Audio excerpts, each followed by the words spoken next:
Hank here with my review of the Maono PD100. Currently, I'm on the Maono PD100 and the Rodecaster Duo. Later in this video, I'll switch to a different audio interface. At the time of this recording, the microphone is running $44.99 US. Inside the box, of course, you get the microphone.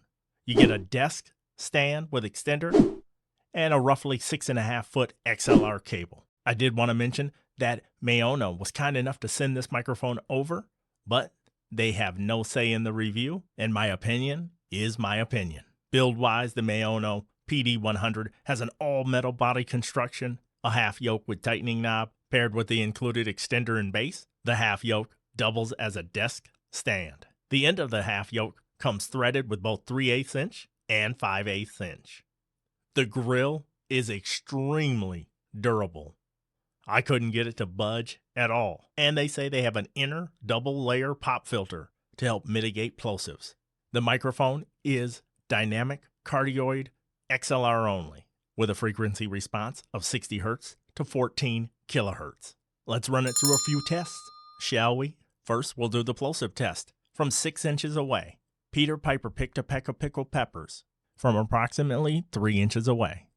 Peter Piper picked a peck of pickled peppers. If you happen to have somebody in the room with you and you were running two of these microphones, I'm going to just do a little bit from the side and from the rear, just so you can get a sense of how much bleed you might get. Here's what I sound like from approximately 1 foot away from the side of the microphone. Here's what I sound like from approximately 2 feet away from the side of the microphone. Here's what I sound like from approximately a foot away from the back of the microphone.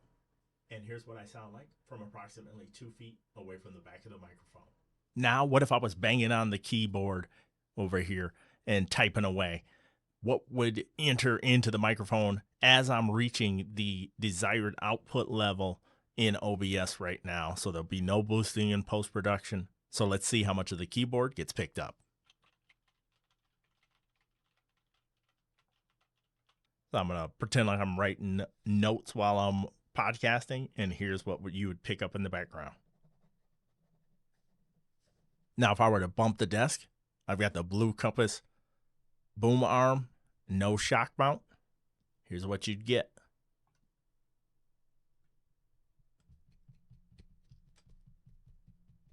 Now I have the microphone set up in stand mode, and here's how it sounds sitting on the desk. I have heard other YouTubers talk about when you touch the mic in any way. So if you're kind of touching the yoke or the body,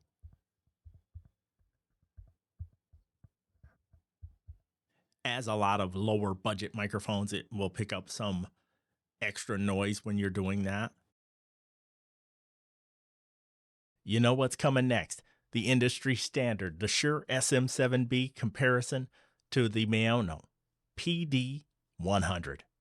This is the PD100, and here's how it sounds. Now I'm on the Shure SM7B, and here's how it sounds in comparison to the Maono PD100. Is there $355 worth of a difference to you? Chime in the comments down below. Now I'm going to switch back to the PD100. Now I'm back on the PD100, and here's how it sounds in comparison. If you wanted to put a windscreen on the device, the windscreen for the Zoom ZDM1, also one that would fit the Rode Pod mic, easily fits this microphone. So then with the windscreen in place, here's how it sounds. It doesn't seem like you really need a windscreen on it, but if you wanted to get closer to the mic and be a little more reckless with your plosives, maybe you want to have a windscreen on there. But it doesn't seem like you really need one. Now I'm going to switch from the Rodecaster Duo to a budget audio interface that my audience seems to love, the Behringer UM2. Now I'm on the Behringer UM2 audio interface with the PD100. Here's how it sounds. I've tried to match the gain as close as I possibly could. This is the difference between using the PD100 with the Rodecaster Duo and the Behringer UM2, which retails roughly for $59 US new, and I've seen it as low as $25 used on eBay. Now I'm going to switch back to the Rodecaster Duo for my final thoughts.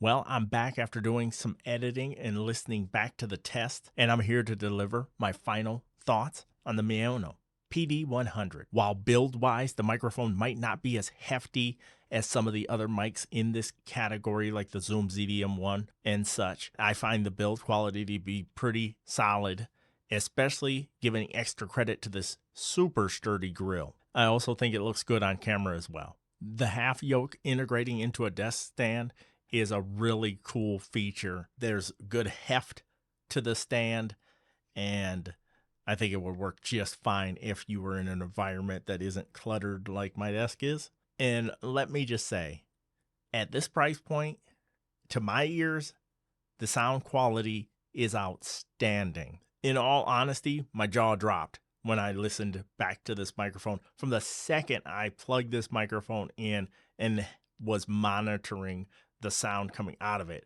I was impressed.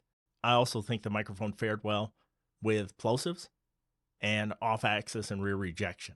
If you forced me to nitpick anything about this microphone, the only thing I can come up with would be I wish the arm could be mounted on the other side like the Elgato Wave. You move the arm from this side to this side and put the cap on the side you're not using. Because having my boom arm on this side of the table, I would like this little half yoke to be on this side towards the backdrop. But that's me being extremely nitpicky, trying to find something that I dislike about this microphone.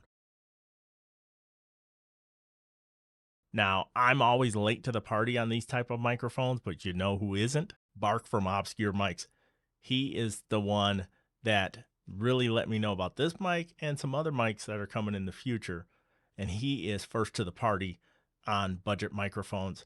So if you're not subscribed to him already, subscribe to Obscure Mics. Bark and I have our upcoming challenge video coming up very soon where we attempted to select the best setup for under $100.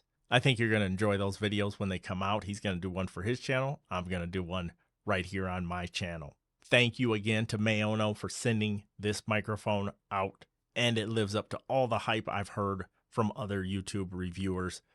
But I had to hear it for myself, and I'll tell you what, it is legit. The Maono PD100, a very, very good entry in the budget microphone category. In the future, I'll run this microphone against other budget microphones in its class just to see how it performs. Thank you.